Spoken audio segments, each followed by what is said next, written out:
I thought of some other notable Bible characters where it didn't turn out that way. My first example was good old Moses. Let's look at Moses at age 40 and Moses at age 80. I know I'm repeating myself, Mike, because I think I used this the last time you and I were on a panel together. But I'm going to use it again. It's taken from Patriarchs and Prophets. Moses was, now this is age 40.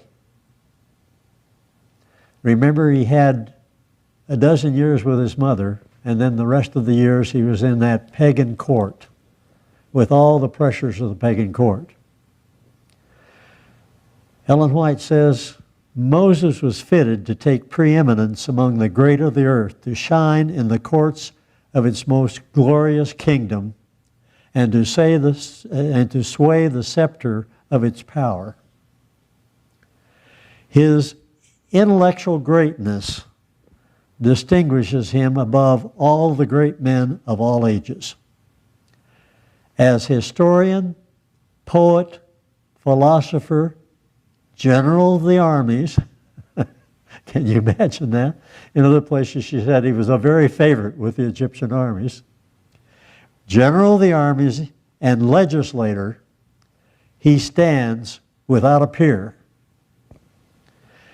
Yet with the world before him, he had the moral strength to refuse the flattering prospects of wealth and greatness and fame, choosing rather to accept the affliction with the people of God than to enjoy the pleasures of sin for a season, which comes from Hebrews 11. Now, that's age 40. Age 80. He's had 40 years in the wilderness herding sheep. He has the burning bush experience, and God says, I'm hearing all this about your people down in Egypt, and I'm coming to the rescue, and I want you to go down there and work with me to get them out of there.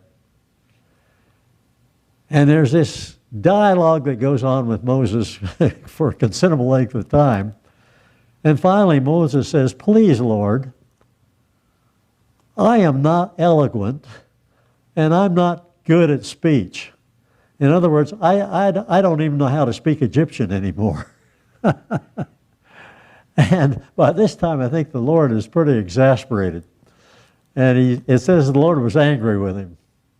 And he said, who created you with lips in the first place? And then he goes on to say, okay, but your brother Aaron's down there and he speaks Egyptian well. And he said, he'll be your mouthpiece.